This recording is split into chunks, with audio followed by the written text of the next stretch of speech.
Hello everyone, welcome to Varsha's kitchen. ಇವತ್ತಿನ ವಿಡಿಯೋದಲ್ಲಿ ರುಚಿಯಾಗಿರುವಂಥ egg bhurji ಹೇಗೆ ಮಾಡ್ಕೊಳ್ಳೋದು ನೋಡೋಣ. ಇದು ಚಪಾತಿಗೆ, ಅನ್ನ, ರಸಕ್ಕೆ ಒಳ್ಳೆ ಕಾಂಬಿನೇಷನ್. ಮೊದಲಿಗೆ ಸ್ಟವ್ ಹಚ್ಚಿ ಬಾಣಲೆ ಇಟ್ಟು ಬಾಣಲೆ ಬಿಸಿ ಆದ ನಂತರ 3 ಸ್ಪೂನ್ ಆಗೋಷ್ಟು ಎಣ್ಣೆ ಹಾಕ್ಕೊಳ್ಳಿ. ಎಣ್ಣೆ ಬಿಸಿ ಆದಮೇಲೆ ಅರ್ಧ ಸ್ಪೂನ್ ಸಾಸಿವೆ, ಹೆಚ್ಚಿಟ್ಕೊಂಡಿರೋವಂಥ 2 ಈರುಳ್ಳಿ, ಒಂದೆಳೆ ಕರಿಬೇವಿನ ಸೊಪ್ಪು ಹಾಕಿ ಫ್ರೈ ಮಾಡ್ಕೊಳ್ಳಿ.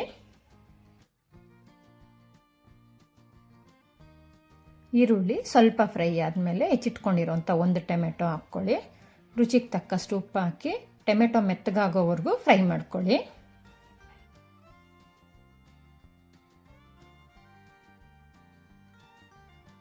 ಟೊಮೆಟೊ ಎಲ್ಲ ಮೆತ್ತಗಾದ್ಮೇಲೆ 1/4 ಸ್ಪೂನು ಅರಿಶಿನ,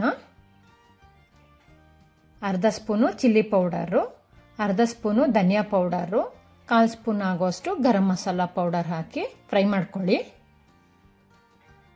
ಮನೇಲಿ ಚಿಕ್ಕ ಮಕ್ಕಳಿರೋರು ಹಸಿಮೆಣಸಿನ್ಕಾಯಿ ಯೂಸ್ ಮಾಡ್ದಿರ ಈ ಮೆಥಡ್ ಫಾಲೋ ಮಾಡಿ, ಮಕ್ಕಳಿಗೆ ತುಂಬ ಇಷ್ಟ ಆಗುತ್ತೆ.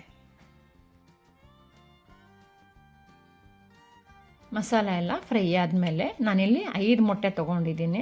ಮೊಟ್ಟೆ ಒಂದೇ ಸತಿ ಒಂದು ಬಟ್ಲಿಗೆ ಹೊಡೆದು ಹಾಕ್ಕೊಂಡಿದ್ದೀನಿ, ಯಾಕಂದರೆ ಒಂದೊಂದೇ ಮೊಟ್ಟೆ ಹೊಡೆದು ಹಾಕ್ತಾಯಿದ್ರೆ ಸೀದೋಗುತ್ತೆ. ಅದರಿಂದ ನಾನು ಎಲ್ಲ ಒಂದೇ ಸತಿ ಹಾಕ್ತಾಯಿದ್ದೀನಿ. ಸಿಮ್ಮಲ್ಲಿ ಇಟ್ಕೊಂಡು ನಿಧಾನಕ್ಕೆ ಕಲಿಸ್ಕೊಳ್ಳಿ.